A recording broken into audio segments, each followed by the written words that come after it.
것까지 염소에 젖은 넉넉하여 너와 내 집의 음식이되 내 등에 먹을 것이 되느니라. 아멘. 27장까지 읽었습니다. 23장으로 가겠습니다. 23장 4절 보시지요. 부자 되기에 쓰지 말고 내 사사로운 지혜를 버릴지어다. 그럼 뭐 부자가 되지 말라는 것이냐? 너무 재물에, 물질에 집착하지 말라는 거죠.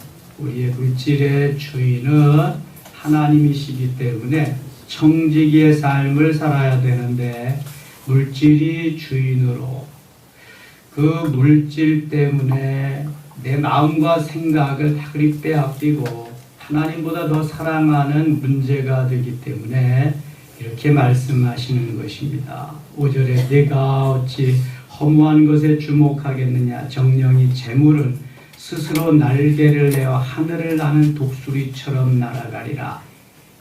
그러니까 이 날아가는 재물을 하나님이 잡게 하시고 그에게 주어야지, 내가 잡으려고 하면은 이거 뭐 죽는 날까지 잡으려고 해도 잡아지지 않습니다. 작은 부자는 부지런하면 될 수 있다고 그래요. 큰 부자는 하늘이 내야 된다고 합니다. 부지런하게. 그러나 물질, 재물의 주인은 하나님이시고 나는 다만 관리자다, 청직이다, 수종드는 자다. 늘 이러한 마음을 갖고 있을 때에 하나님이 그저 잡아다 주시는 거죠. 그냥 채워주시는 거예요. 부요하게 하시는 겁니다. 우리가 할 일은 부지런하게 청지기로서의 삶을 사는 거죠. 그게 지혜자다, 그게 지혜로운 삶이다 하는 것을 가르쳐주고 있습니다. 13절, 14절 같이 읽겠습니다. 아이를 훈계하지 아니하고 하지 말라. 채찍꾼으로 그를 때릴지라도 그가 죽지 아니하리라. 내가 그를 채찍으로 때리면 그의 영혼을 스올에서 구원하리라. 아멘. 이 지혜로운 자가 또 해야 할 일이 자녀들을 훈육하면서, 때로는 초달하면서, 채찍으로라도 때리면서 바른 길로 인도하라는 것입니다. 속으로 귀여워야지. 그때까지 하면은 할아버지가 손자를 귀했더니 상투를 잡아는다고 그러잖아요. 훈계해야 되고요. 채찍으로 때로는 이렇게 초달할 수도 있어야 되고요. 네가 그를 채찍으로 때리면 그 영혼을 스올에서 구원하리라. 근데 이게 또 때와 장소가 잘 맞아야죠. 이 사춘기 때는 참 어렵습니다. 이게 계속 비뚤어 나가는 그애들에게 잘 타이르고 칭찬해주고 이렇게 가야지. 사춘기 때 비뚤어 나갈 확률이 참 많습니다. 기도하면서 정말 잘 이끌어야 될 것이 자녀 양육이죠. 자녀 교육입니다. 요즘은 사교육비, 자녀 양육비가 너무 많이 들어서 어제도 잠깐 뉴스 보니까 자녀 출산율이 점점 저하된다고 합니다. 앞으로 뭐 몇십 년 후면 우리나라 인구가 전혀 없어진다는 그런 보고도 막 나오고 그러는데요. 그건 너무 그냥 허무맹랑한 것 같아요. 아무리 그래도 다 소멸될까. 근데 점점 출산을 안 한답니다. 결혼도 안 하려고 그러고, 결혼해도 출산도 안 하려고 그러고. 그거는 여러분 하나님의 창조의 원리와 어긋나는 것입니다. 출산해야 됩니다. 자녀 낳아야 돼요. 그래야 하나님께서 우리에게 주시는 은혜의 분복을 받고 살아가는 거죠. 하나님이 주시는 대로 은혜 가운데 잘 낳아서 잘 키우면 하나님이 기뻐하시는 겁니다. 이 가정의 또 행복이죠. 20절 보겠습니다. 20절. 술을 즐겨하는 자들과 고기를 탐하는 자들과도 더불어 사귀지 말라. 술 취하고 음식을 탐하는 자는 가난하여질 것이요 잠자기를 즐겨하는 자는 헤어진 옷을 입을 것임이니라. 너를 낳은 아비에게 청종하고 네 늙은 어비를 경히 여기지 말지니라. 이 잠언에서 부모 공경의 도리를 많이 언급하고요. 자녀 훈계, 자녀 교육을 많이 말씀하고요. 부지런해질 것을 말씀하고 또 술 취하지 말, 술을 멀리하라는 그러한 말씀을 여러 번 하십니다. 24절, 25절 같이 읽겠습니다. 의인의 아비는 크게 즐거울 것이요 지혜로운 자식을 낳은 자는 그로 말미암아 즐거울 것이니라. 내 부모를 즐겁게 하며 너를 낳은 어미를 기쁘게 하라. 아멘. 이제 29절부터 그 이후에는 술에 대해서 또 말씀하는데요. 어떻게 이렇게 표현을 했나 한번 보겠습니다. 29절입니다. 재앙이 네게 있느냐, 근심이 네게 있느냐, 분쟁이 네게 있느냐, 원망이 네게 있느냐, 까닭 없는 상처가 네게 있느냐, 붉은 눈이 네게 있느냐. 30절, 31절 같이 읽겠습니다. 술이 잠긴 자에게 있고 혼합한 술을 구하러 다니는 자에게 있느니라. 포도주는 붉고 잔에서 번쩍이며 순하게 내려가나니 너는 그것을 보지도 말지어다. 아멘. 사도 바울이 술을 약으로 좀 써도 된다고 그랬다고 훌쩍훌쩍 하다가 점점 더 마시고 취하고 그러는데요. 지혜자 솔로몬은 보지도 말라고 그렇게 말씀합니다. 왜냐하면 견물생심이라고 보게 되면은요, 이게 또 마시고 싶거든요. 사단이 하와를 가서 유혹할 때에 하와가 그 말을 듣고 선악을 알게 하는 나무를 보았습니다. 그랬더니 제일 먼저 본 게 보암직도 하고 먹음직도 하고 탐스러워. 이게 보암직도 이게 육신의 정욕이죠. 보고 다윗이 봄으로 인해서 범죄하게 됐잖아요. 보지도 말라. 아예 그러니까 눈을 주지 말아야 되는 것입니다. 재앙은, 근심은 누게 있느냐, 분쟁은, 원망은 누게 있느냐, 까닭 없는 상처가 누게 있느냐, 붉은 눈이 누게 있느냐. 이게 지금 술 취함으로 나타나는 현상이거든요. 술에 잠긴 자에게 있고 혼합한 술을 구하러 다니는 자에게. 혼합한 술은 세상 사람들이 칵테일 한다고 그러죠. 저는 그런 건 마셔보지 못했습니다. 저는 제가 술을 제일 많이 마셔본 게 군에 입대해가지고 하도 고참들이 막 때려서 한 3분의 1 정도 막걸리고 마셔봤나요? 맛이 없어요. 제가 아버지 술 심부름 하면서 많이 술 종류를 다 마셔봤는데 쓰기만 하고 맛이 없어요. 그래서 못 마시겠더라고요. 이게 제일 많이 마셔본 건데요. 그 술 마시는 분들은 술 맛있다 그러더라고요. 정말 여름에 더울 때 한잔하면은 그렇게 청량제로 그렇게 좋대요. 또 맛있으니까 먹지, 맛이 없으면 어떻게 먹겠습니까? 근데 이 혼합한 술, 이게 아주 또 사람을 죽이는 거죠. 31절, 포도주는 붉고 잔에서 번쩍이며 순하게 내려가나니 너는 그것을 보지도 말지다. 보지도 말. 그것이 마침내 뱀같이 물 것이요 독사같이 쏠 것이며. 뱀같이 물고 독사같이 쏜대요. 또 내 눈에는 괴이한 것이 보일 것이요 내 마음은 구부러진 말을 할 것이며. 이게 내가 이걸 하고 싶어서 하는 것이 아니라 술이 들어감으로 인해서 알코올 기운에 거기에 또 그냥 제정신이 아니게 되는 거죠. 사단이 이제 붙잡고 가는 거죠. 그때부터는. 33절, 34절 같이 한번 읽겠습니다. 또 내 눈에는 괴이한 것이 보일 것이요 내 마음은 구부러진 말을 할 것이며 너는 바다 가운데 누운 자 같을 것이요 돛대 위에 누운 자 같을 것이며. 여러분, 바다 가운데 누워있고 돛대 위에, 돛 아시죠? 배가 바람의 방향을 타고 갈 수 있도록. 돛대는 되게 이렇게 뭡니까? 무슨 나무? 그거? 대나무 같은 걸로 돛대를 만들 것도 아주 그냥 단단한 걸로 좀 하는데요. 꽤 높습니다. 근데 그렇게 튼튼하진 않거든요. 그러나 그 위에 올라서 누운 것 같으니까 얼마나 기분이 좋겠어요. 수상스키 하는 사람도 너무 기분 좋다 그러는데 그 위에 누운 것 같은 그러한 기분이라는 거예요.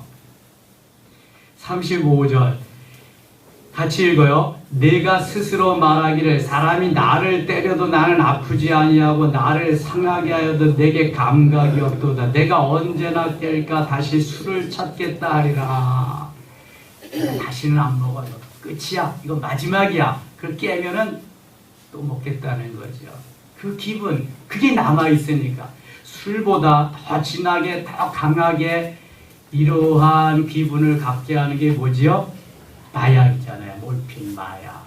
그래서 마약 중독자들이 끊을 수가 없는 겁니다. 이게 자꾸 그쪽으로 생각이 쏠리고 가야 되기 때문에 사단은 그쪽으로 우리를 또 자꾸 끌고 갑니다. 이게 그래서 아예 보지를 말아야 됩니다. 약으로 조금씩 온다나 아예 생각이 약을 쓰세요. 술이 무슨 약이 되겠습니까? 그래서 보지도 말고 아예 마시지를 말아야지 하다가 보면은 여기까지 간다는 거예요. 여기까지. 24장 너는 악인의 형통함을 부러워하지 말며 그와 함께 있으려고 하지도 말듯 악인과 함께 가지도 말고 있지도 말고 앉지도 말아라. 이 복 있는 사람이잖아요. 시편 1편에 16절 보겠습니다. 24장 16절 대저 의인은 7번 넘어질지라도 다시 일어나려니와 악인은 재앙으로 말미암아 엎드러지느니라. 하나님의 사람은 한번 넘어졌다고 좌절할 것이 아니라 계속 오뚜기처럼 일어나야 됩니다. 홍수환 선수처럼 사전오기 할 수 있어야죠. 예? 계속 하나님이 함께 하시는데 아예 넘어져 있으면 안 됩니다. 33절 34절 같이 읽을게요. 내가 좀 더 자자 좀 더 졸자 손을 모으고 좀 더 누워있자 하니 내 빈궁이 강도같이 오며 내 권핍이 군사같이 이르리라. 아멘. 이게 그 6장에도 나와 있습니다. 6장 6절에는 개미에게 가서 가는 것을 보고 지혜를 얻으라고 하고 6장 10절에 계속 똑같은 말씀이 있습니다. 좀 더 자자, 좀 더 졸자, 손을 보고 좀 더 누워있자. 그럼 빈궁이 강도같이 온다는 거예요. 빡차고 일어나야 됩니다. 일어나서 부지런해야 됩니다. 믿음의 사람들은 믿지 않는 사람보다 더 부지런해야 됩니다. 그래야 하나님의 또 도우심, 하나님의 역사가 함께 하는 거죠. 25장 4절 보겠습니다. 은에서 찌꺼기를 제하라. 그리하면 장색에 쓸만한 그릇이 나올 것이요. 찌꺼기는 계속 제거해야 됩니다. 우리 속에도 계속 찌꺼기 불순물들이 있죠. 제거해야 됩니다. 11절 가겠습니다. 경우에 합당한 말은 아로새긴 은쟁반의 금사관이라. 필요한 말, 잘 말해서 상대방의 마음도 흡족하게 만족하게 기분 좋게 해줄 수 있죠. 슬기로운 자의 책망은 청종하는 귀에 금고리와 정금 장식이니라. 책망도 잘해야 된다는 거죠. 잘못 책망하면 어긋나 버리죠. 16절 너는 꿀을 보거든 조카리만큼 먹으라. 과식함으로 토로할까 두려우니라. 좋다고 맛있다고 너무 또 많이 먹지 말고 족하게 절제 있게 그렇게 먹으라는 거죠. 20절 마음이 상한 자에게 노래하는 것은 추운 날에 옷을 벗은 것 같고 소다 위에 식초를 부음 같으니라. 마음이 상한 자에 가서 위로해야지 거기서 무슨 노래를 하겠습니까? 네 원수가 배고파하거든 음식을 먹이고 목말라 하거든 물을 마시게 하라. 24절 다투는 여인과 함께 큰 집에서 사는 것보다 움막에서 혼자 사는 것이 나으니라. 다투지 말고 평화하면서 행복하게 살라는 거죠. 그러니까 좀 바가지 긁을 때도 한번 생각해 보고요. 남자들이 짜증 부릴 때도 생각해 보고 이게 다 보완성이 있습니다. 한 사람만 잘못해가지고 뭐 그랬다가 하지 말고 서로 도와야 됩니다. 서로. 28절 자기의 마음을 제어하지 아니하는 자는 성읍이 무너지고 성벽이 없는 것과 같으니라. 마음을 다스릴 수 있어야 된다. 자기를 컨트롤할 수 있어야 된다. 이제 그런 것이죠. 26장 가겠습니다. 26장 3절 말에게는 채찍이요 나귀에게는 재갈이요 미련한 자의 등에는 막대기니라. 동물들은 때리고 재갈 물리고는 말 들어요. 미련한 자도 역시 휘초리를 좀 맞아야 돼요. 8절 미련한 자에게 영예를 주는 것은 돌을 물매에 매는 것과 같으니라. 미련한 자는 영예도 얻을 수 없다. 11절 같이 읽을게요. 개가 그 토한 것을 도로 먹는 것 같이 미련한 자는 그 미련한 것을 거듭 행하느니라. 아멘. 미련한 자는 계속 미련함을 행한대. 개가 토한 거 다시 먹고 또 토해 먹고 그러는 것 같이. 13절 게으른 자는 길에 사자가 있다 거리에 사자가 있다 하느니라. 사자가 있으니까 나는 못 간다 그런다는 거죠. 이 게으른 사람. 14절 15절 같이 읽어요. 문짝이 돌저기를 따라서 도는 것 같이 게으른 자는 침상에서 도느니라. 게으른 자는 그 손을 그릇에 넣고도 입으로 올라가기를 괴로워하느니라. 아멘. 여러분 문짝과 돌적이 아시나요? 문짝은 다 아시겠지만 이 신세대만 아는 건데 신세대는 몰라요. 이 문을 열려면은 밑에 돌적이가 있습니다. 돌적이가 있어야 거기 문이 돌적이를 중심으로 해서 열렸다 닫혔다 하는 거예요. 이 돌적이가 중요한 것입니다. 그런데 문짝이 돌적이를 따라 도는 것 같이 게으른 자는 침상에서 그렇게 구른다는 거예요. 침상에서 내려올 생각을 안 한다는 거예요. 그리고 뭘 하겠어요? 굶어 죽는 거지. 나가서 뭘 해야지. 손을 움직여야지. 발품을 팔아야지. 그걸 안 한다는 거예요. 게으른 자는 손을 그릇에 넣고도 입으로 올리기를 괴로워하느니라. 이것도 몇 번 나오죠. 이 말씀이. 22절입니다. 남의 말하기를 좋아하는 자의 말은 별식과 같아서 뱃속 깊은 데로 내려가느니라. 그래서 남의 말하는 거거든요. 짜릿한 그러한 마음을 느끼기 때문에 남의 말 하지 말랍니다. 27절 함정을 파는 자는 그것에 빠질 것이요 돌을 굴리는 자는 도리어 그것에 치이라. 거짓말하는 자는 자기가 해한 자를 미워하고 아첨하는 패망을 일으키느니라. 자기가 자기 꾀에 넘어감을 말하는 것입니다. 함정 파놓고 자기가 거기 빠져 돌 굴리고 자기가 칠 수 있다는 27장 1절 말씀 같이 읽겠습니다. 너는 내일 일을 자랑하지 말라. 하루 동안에 무슨 일이 일어날는지 내가 알 수 없음이니라. 아멘. 우리는 하루의 일을 알 수 없어요. 1시간 후의 일도 알 수 없습니다. 10분 후의 일도 그렇지요. 하나님의 주권하에 달려있기 때문에 내가 내일 뭘 어떻게 하려고 하지 말라는 거예요. 하나님 오늘 내 생명 취하가면 너 어떻게 알 수 있냐. 내일 일을 자랑하지 마라. 하루 동안에 무슨 일이 일어났는지 내가 알 수 없습니다. 예수 믿으세요. 다음에 믿을게요. 다음에요. 그러면 주님 그러셨어요. 내일 일을 자랑하지 말라. 오늘 하루에 무슨 일이 일어날는지 모른다 그러셨어요. 오늘 촛불도 단결에 빼라 그래. 단숨에. 예. 지금 믿으십시다. 예수 그리스도를 영접하세요. 그러면 나의 그분이 주인이 되고 구세주가 되고 하나님의 자녀가 되고 지금 당장 죽어도 저 천국에 갈 수 있습니다. 공짜입니다. 믿기만 하면 됩니다. 오늘입니다. 좀 적극성을 가져야 돼요. 전도할 때는. 다음에 네 그러세요. 다음에 꼭 믿으세요. 다음이 언제가 될지 몰라. 죽은 다음이 될지. 2절 타인이 너를 칭찬하게 하고 내 입으로 하지 말며 의인이 너를 칭찬하게 하고 내 입술로는 하지 마라. 아, 자기가 자기를 칭찬하는 사람은 바보 같구나. 다른 사람이 칭찬해줘야지.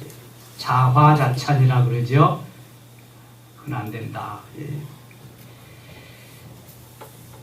21절, 22절 말씀 읽고 마칠게요. 21절, 22절입니다. 도가니로 은을, 풀무로 금을, 칭찬으로 사람을 단련하느니라. 미련한 자를 곡물과 함께 절구에 놓고 공의로 찌을지라도 그의 미련은 벗겨지지 아니하느니라. 아멘. 도가니로 은을 재련할 때 도가니에 넣고 천도 이상 되는 데쫙 해서, 또 금은 풀무에다 넣고, 그래서 찌꺼기를 풀순물을 제거하는 겁니다.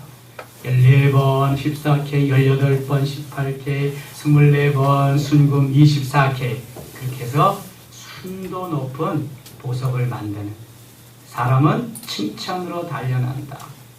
칭찬해보면 당연한 건지 아는 사람은 아직 지련이 덜 된 거고, 나는 그런 칭찬을 받을 자격이 없는 사람, 겸손해지는 사람은 이제 받을 자격 있는 사람이고, 그런 거죠. 자, 미련한 자를 곡물과 함께 절구에 넣고 공의로 찌을지라도 그 미련은 벗겨지지 아니하느니라. 이 미련이 얼마나 질긴지요. 절구에 넣고 공의로 찢는 거예요. 곡물과 함께. 저희 고향에서는 절괭이래, 절괭이. 그러니까 절구가 있으면 절괭이로, 공의로 찢는데요. 곡식도 부수어지고 거기에서 공의로 맞아가지고 부서지지 않는 게 거의 없어. 쇠붙이 돌 빼놓고는. 돌도 부서지죠. 그런데 미련은 벗어지지가 않아. 얼마나 질긴지, 얼마나 강한지.